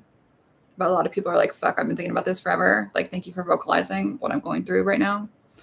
And so I think part of my path is just to fucking speak this really uncomfortable, transformative stuff into the world. Skullface says, watching while doing your art. Oh my God, I love that. What art are you making? I should probably do some art today too. In case y'all don't know, I am working on a new book of rituals, which has actually been written since 2023. And I'm finally getting my shit together. I was not letting myself finish it until I finished writing my PhD dissertation. So I was like holding the book hostage, not letting myself finish it until that was done. So now that that's like pretty much done, I'm like, okay, finally, it's time to do this. And so I'm at the stage where I'm doing the illustrations for it in pencil. And so the next stage is to paint them, scan them, plop them into the book, and I have to paint the cover. And when I was away in Montreal, I got like a brainwave download of what the cover illustration needs to be. I'm like really excited. So it'll be my first book of rituals. And it's like very chill, easy breezy rituals that are like for anybody to do. I'm like pretty stoked. It'll be a really different kind of book for me. It's like really like positive, light, fun. So that's coming soon. Yeah, that's fun. Does anyone else have any thoughts while we're still here? I feel like my throat is like almost out. We'll see. I got a little bit of talking left, and then I need to like zip it to heal my voice. I've thought about getting a vocal coach or something, just to kind of practice my like, because there must be ways to project my voice in such a way that isn't as like draining for the vocal cords. Speaking of throat chakra stuff. So it's something that's on my mind. So I do a lot of speaking up on here. Yeah, thank you everyone for being here. I know this conversation is like a little bit spicy. It's a little bit difficult. It's a little bit uncomfortable. And I'm sure some people disagree, which is totally fine. I don't mind. I'm not threatened by that. But what I hope is that we can all be in community and still be chilling, even if we disagree about some of this stuff. Like we should be able to do that. We're adults. I'm 35. I'm sure many of y'all are also around that age. Like, you know, I think a lot of people have lost their humanity. They've lost empathy. They've lost sympathy. They've lost curiosity. They've lost a lot of things that are just make life beautiful and make us able to have healthy connections with other people and with ourselves. So I just want the community to heal. I want the world to heal. I want the discourse to heal. I want everyone to go to therapy. I want everyone to like take a fucking breath. I want everyone to be more curious. I want everyone to read things they disagree with and get curious and ask questions and humble themselves. And it was very humbling when I read books by people I thought I didn't like. And I was like, oh shit, that's actually kind of good. Oh no, what's happening? You know? And I just want everyone to make less assumptions and just be curious and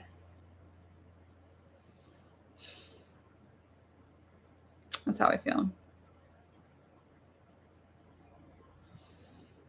Yeah. I just see a lot of people acting like children, but like the worst kind of children, like the children who are like not parented. And I see a lot of people with kids acting like insane people on the internet. And I don't know. If there's anything good that comes from this moment, I just hope that a lot of people self-reflect and take the time to heal themselves and to get curious about others.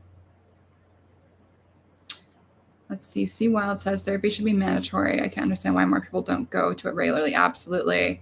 Yeah, especially the people that think they don't need therapy and they think they're like all good. Like everyone should try it at least a little bit, and find a therapist that is really like in line with who you are and what you want to get out of it. I just think it helps everyone learn to be better people and to learn why am I the way I am? How can I be better? And like to put that into tangible, like actionable steps. And like I've been with my therapist for so long now that if I go off on a ramble, I can ask him like, am I being crazy? Like, what am I like? Can you analyze me right now? Like, what is going on? And it's like, I can usually do the analysis on myself, but like, it's nice to have it validated and, be called out sometimes if I need that. Like, I think it's important. And Skullface carves lino and woodcuts and you make prints with them. That's so awesome. So I actually did a minor in printmaking when I was in my undergrad. And so I used to do woodcuts as well. That's really fun. I think I was like 1 credit short of having an official print minor. So I only have 2 minors for my undergrad. It was media studies and communication design. And I was like 1 credit short for a printmaking minor as well. So I'd have had 3 minors, like a crazy person or a nerd. Let's see. Seawall says, so many of us have emotionally immature narc boomer parents. Man, we all need therapy. Totally. Absolutely. So true. And those of you guys who've been in my space for like more than 10 years will know like my childhood was like bad vibes. But like eventually a tragic event happened in the family and my mom went to therapy. And it's only after she went to therapy for like 2 years that we could begin to repair our relationship. And it's been amazing. Like now she's like one of my best friends, which I never, if you asked me 10 years ago if that was going to happen, I would have said you were literally on drugs. So it's like the healing can happen. It's like people just have to be willing to do it. And it does take time, energy, hard work, self-reflection, which is sometimes really hard to do. It's sometimes hard to admit that we're the problem. It's very, very difficult to do that. And that's something I had to admit in some aspects of my life many years ago as well. And I think that's why I'm so like chill vibes now. Is like, we have to go through that process of the death and rebirth process of the self, not in a literal physical sense, but in an emotional, spiritual, mental sense. Like we can really truly become someone completely new.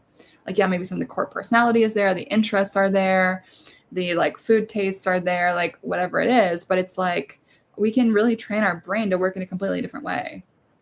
Like I don't really get triggered anymore. Like I don't have like negative self-talk anymore at all. I am not upset about nearly anything. I'm almost never mad. Like I'm pretty chill. And all of that is because I've completely like reprogrammed my brain over time and it's authentic. It's lived in, it's embodied.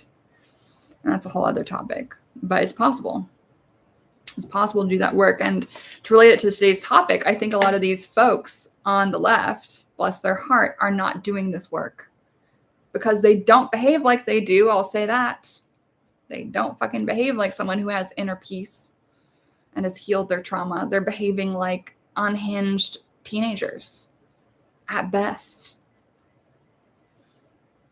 You know?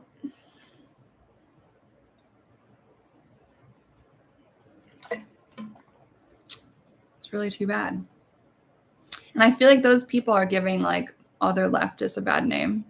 So obviously I don't think all leftists behave that way, obviously, but a lot do. And like it is the normative culture online anyway. We see that, it's interesting. Baby Carrot. What a fun username. Baby Carrot. That's so fun. Thank you for saying hello. Baby Carrot says, I really think a lot of the opinions in the witchy community is just tribalism covered in crystals. That's good. That's well said. Like without the internet, would you still have the same opinion? Round of applause for this comment. I agree with that. Totally. It is just tribalism covered in crystals. And then let's see, Baby Carrot also says, or do you just like the witchy aesthetic and everyone is saying XYZ, so you just regurgitate it? Totally. And I think it goes back, like, if we think about it, like, it kind of goes back to this deep psychological need for group and for belonging. Because if we go back to, like, you know, caveman days or whatever, it's like, if we were not part of the group, we would literally die. Like, group belonging equaled survival way back in the day. And so I think there is some aspect, like, of our brains and our psychology that is still in that place where a lot of people don't realize that, like, oh, we're not in caveman times anymore. Like, I'm good. You know, they don't realize that on a deep emotionally felt level. And so they're so desperate for belonging, for community, for a tribe, for a group belonging that they just, like you said, they just swallow the hook, line, and sinker and whatever it is, and they just spit out what the right opinion, quote unquote, of the masses is. It's a really easy way to get clout. It's an easy way to get love and attention. It's an easy way to get acceptance. It's an easy way to get belonging. You just have to say the right thing, quote unquote, for this particular population. Then boom, you're like a card-carrying member, and everyone is holding you up as like, yay, look at this person who is on the right side, quote unquote. And absolutely. And I think the internet culture is a problem. There's a lot of radicalization that happens online. 100%. People don't realize that online has a lot of amazing abilities. It can connect us. Like, I'm so grateful. Like, my whole career is because of online. So I'm really grateful for that. I love that I connect with so many people across the entire world who resonate with what I have to say. Like, that's been an amazing blessing for myself and my life and my career and just my heart and just everything. At the same time, like, the internet, if you use it badly or wrong or whatever, like, it can be this space of radicalization, tribalism, extremism, and just people going off the deep end. Like, it is absolutely a space where people can be radicalized. And as a part of my PhD, I did a lot of research into cult psychology, and it's a lot of same. I'm sure someone has written a book about extremism online and radicalization online and how it is similar to cult psychology. I'm sure I'm going to Google what that book is after this live stream is done, because I would actually like to read that book. And it's, I think people are so desperate for belonging, and they're so afraid to be alone because they think that if they're alone, they're going to die. But once you make it through that alone in the wilderness stage and you realize, hey, actually, I'm doing all right. I'm good. I'm surviving. And this is actually not that bad. Then it becomes a lot easier to be authentic to yourself, to have integrity, to have unpopular opinions. You're okay with people disagreeing with you. It doesn't feel like a threat. It doesn't feel like a life or death situation to have someone disagree with you. That comes from stability in the self, from having the guts or the balls or whatever to do your own thing solo for a little while and to be like, who am I when I'm not dealing with everyone else's noise? To bring it back to the tarot, it's like the hermit card. Having the courage to be the hermit for a little while is something everyone needs to do at least once, to figure out who are they really. And it's a lot of people who don't know who they are, who are just so easily to like adopt the cool opinion that is going to get them clout or friends or community or whatever it is. And see, well, they're saying, oh, you're currently alone in the wilderness and you love it. You're learning so much about you. Yeah, I love that. That's awesome. I had an alone in the wilderness time, I don't know, over the last like year or so, maybe the last few years, to be honest. And it's been a vibe. I'm really grateful that I did that. I feel like I learned so much and I got a lot done, learned a lot about myself, solidified a lot of healthy habits for myself, like the gym, like cooking every day, cleaning my apartment, organizing everything. There's only one room that's not organized. Otherwise, everything is like an OCD level of organized, which is really amazing. Walking more, going to the gym, like all these healthy habits, like it's been good. Everyone needs to do that. I think a lot of people are so afraid. And instead of sitting with the discomfort, sitting with the like, scary feeling, they just want the feeling to end. And so they'll do anything to make the feeling end. So then they go find a group that will adopt them. But sitting in the that feeling is actually, that's part of it. That's part of the healing process. You have to do that. Get to the other side. You know? That's how I feel. Yeah, I'm still thinking about your comments, baby carrot. I think it is just so tribalism. Internet tribalism. And it's so unfortunate because, like, I remember being like a nerdy kind of like loser kid in the suburbs who, like, you know, found a lot of solace on the internet. And I thought it was great. You know, when I was like 12, 13, I was like a nerd on the internet, you know, and it was amazing. Like, it was, I learned so much. I did so much research. I was in like online communities. Everything was positive. Like, it was great. And I feel like it's not that way anymore. You know, like, I'm old enough to remember when people on the internet were nice, and it was, niceness was like the norm.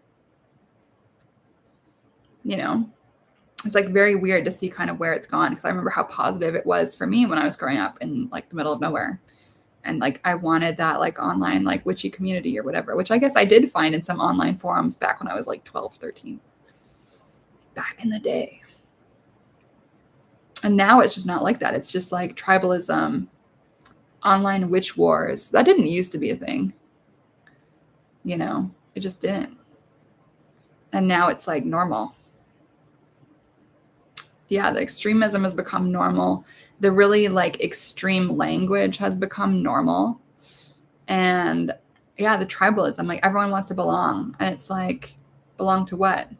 Like, these people don't even know each other in person. It's just like internet, whatever. And it's like, I'm all for internet community. I'm all for that. Like, I'm all for genuine relationships. But if the relationships are built on bullying others, or, you know, just performing the right opinion of the now online, like, that's not really like the foundation for a healthy relationship, friendship or otherwise. Like, healthy communities are not based on talking shit. Healthy communities are actually should be based around like something positive and creative.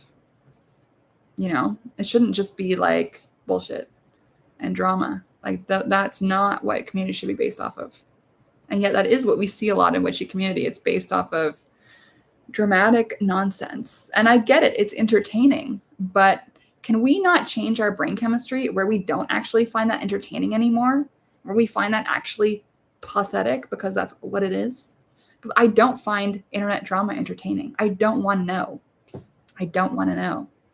And there's someone I used to be friends with on the big old witchy internet, and we have a mutual friend. And yeah, I've always said to the mutual friend, like, I don't give a shit what this person is going through. Don't want to know. Don't care. Don't care. Don't send it to me. I'm not interested.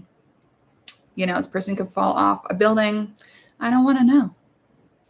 Like, I don't care. Like, it's just out of sight, out of mind. Like, that's not entertaining to me. Like, I'm not going to find pleasure in that. I don't need to know about it. I don't like the drama of it all. I don't like the gossip. There's ways to change our brain where we are not entertained by drama and gossip, where we find other kinds of things interesting or compelling, or that's where we want to spend our time. You know, personally, I really like reading self-help books and watching documentaries. And I'm not saying that's the only thing we should ever want to be watching or doing, but I think it's possible to train our brain to heal and be less interested in drama as a consumer. And then also in our normal day-to-day life. Because if we're consuming drama as entertainment for our consumption, like on TV or on Netflix or the shows that we like watching or whatever, chances are our personal life is probably also going to be pretty messy and dramatic, because that's what our brain responds to and finds entertaining and finds fun and enriching. But if we train ourselves to not be interested in drama, doesn't that open up a lot more things? Doesn't that make life a lot more interesting? If we train ourselves to be interested in and fulfilled by other types of content, other types of relationships, other types of interactions. Like, being sucked into drama is so optional. We can just choose to not engage. We can choose to not watch. you know, and I'm going to distinguish drama, interpersonal drama and bullying from a literal assassination. Because I know some of you guys are probably thinking like, well, Sabrina, why can't you just turn it off, your upsetness about the assassination? It's like, it was an assassination. That was very different than internet drama. Even though I do think that the online radicalization is largely responsible for this happening. So yeah, that's some thoughts for today. It's been a really good conversation though, you guys. I think this might be my favorite one of these I've done yet. And I appreciate there's so many of you here live. Maybe I should just start doing these on Mondays. Sunday service on Monday. Because we got the chat popping off. Maybe everyone just wants to do nothing on Sunday. Fair enough. Usually I also want to do nothing on Sunday. So maybe we should just call it Sunday service on Monday and confuse the hell out of everybody. Yeah, and Baby Carrot, I'm also thinking about what you said with the witchy aesthetic. And it is true. I do think a lot of witchcraft has become an aesthetic. It becomes like spooky, you know, and it's like I very much don't embody that like at all. It's just like not for me. You know, like I'm wearing like sportswear. Like I'm wearing Lululemon right now in like honeydew melon green. Like this is not like witchy at all. I'm not like decked out in black lace, nor will I likely ever be. And so it's true, like it does become a symbol to some people. It becomes an aesthetic. It becomes not about what it's actually about. You know, it becomes a way to have like an online community rather than like self-improvement, which should kind of be the main thing, I think. Self-improvement, connection to land, connection to ancestors, connection to self, transformation. That's what magic really is, in my opinion, at least to me. And I know everyone's gonna have a different answer to that question. Creating change at will. This is the other thing, right? A really old school definition of witchcraft and magic. Creating change in accordance with will. Shifting consciousness at will. So going back to how poorly emotionally regulated a lot of these left-wing witches are on the internet, are they really unable to shift their consciousness at will? Do they really have so little self-control? Are they really doing magic if they can't take their mood and aggression down a notch at will? Something to think about. So actually, emotional self-regulation, emotional control is a part of being a witch who is practicing with skill. So if you can't change your consciousness at will, like that, your magic probably isn't that good. So that is something to consider with this whole conversation too, to bring it back to actual down and dirty practice. Baby Carrot says, I look super granola. People would assume I'm left-leaning. Yeah, I think a lot of people assume I'm left-leaning too because of how I look with all my tattoos and shit. Yeah, I think a lot of people have been really surprised to learn that I'm how I am. And this is the thing too, is like, it doesn't have to have an aesthetic. Like, why are we all like, as a society, making assumptions that like all conservatives look like, you know, modest dress Amish people or something? Sorry, I don't even know what the Amish believe politically, so that's maybe out of left field, but it's like, we're not all wearing like, you know, long sleeved up to the neck, like long dresses with like paisley, you know, no makeup. Like we look all kinds of ways. And yeah, the assumptions, it just goes back to like a lack of curiosity. And like, to make it ironic, a lot of the left, you know, they don't want you to assume their pronouns or sex or gender, but they're going to assume all this shit about who conservatives are. Does that make sense? Not really. It's very hypocritical. They don't want anyone to assume anything about them, and yet they go assuming everything about everybody. It's very interesting. Hypocritical as well, but that's okay, I guess. Yeah, I don't know, you guys. I don't know. But this has been a really fun conversation. It was nice to get this off of my being into the world. And if you guys like Mondays, maybe we could just do Mondays. I don't know. This has been great. It's been nice to have a lot of people here. It's been great to have everyone chiming in the chat. It's been great to talk for 2 hours. Yeah, I think YouTube is the way. Like, I was doing Instagram lives, but I feel like this is just like a better format for like an actual serious conversation.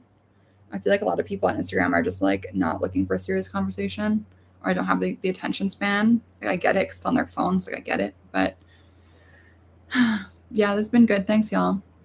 I appreciate you guys. And I just want to make it clear, like, I'm not demonizing anyone.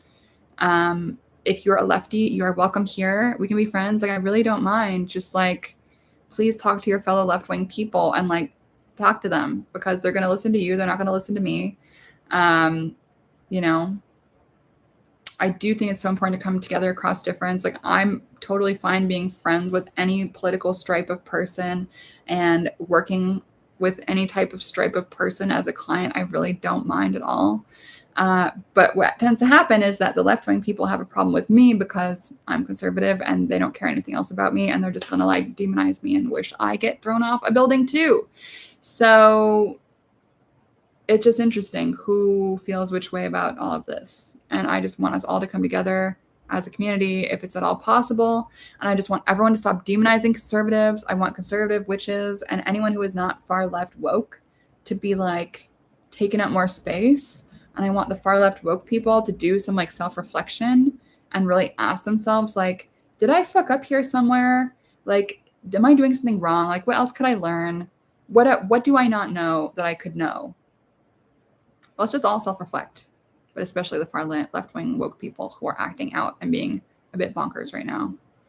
Oh, baby carrot, any day works for me. I'll definitely join. Oh, heart hands emoji. That's my favorite emoji. There we go. I love that. Thank you. You guys have made my day. Thank you so much. I felt really bad for missing yesterday, but it seems like it was just meant to be today for whatever reason, because all you guys could be here and we can just be hanging out. And I think I actually am going to log off now because my water is almost out and I need to like make a smoothie or something. Rest my voice. But this has been really amazing. Thank you guys so much for just being the best and just being here, part of this space. And, you know, I am not a huge creator, but I hope that I can create a space where we can have these conversations and witness each other and ask hard questions and get curious and come together across difference and just wonder together collectively about like, what can this community be? Where are we fucking up? Because it's rampant. And just criticize the community from a place of love and hope and protection of freedom of speech and just affirming the sacredness of togetherness and being able to have discussions, being able to disagree, being able to coexist, being able to tolerate one another, being able to get curious about one another, being able to try to understand each other on our own terms. Like, what happened to that? Can we get back to that? Please. All right, y'all, that's it from me for today. My throat is done for the now, and I'll be back at some point. Of course, you guys know my website, sabrinamscott.com, my Instagram, Sabrina M. Scott, and feel free to pop me an email, leave a comment. Like, I'm really glad that so many people have engaged today. I know it's a bit of a spicy topic. I got a little bit emotional, but it's really important. It's close to my heart, and I just feel really passionate about this, and I'm probably going to be talking a little bit more about it. So thank you, everyone. I'm so appreciative of each and every one of you sharing some of your day with me. I know time is sacred and special, and a lot of us don't have much of it. So thank you so much for spending some of that with me. I'm just really grateful, and much love, and I'll talk to y'all soon.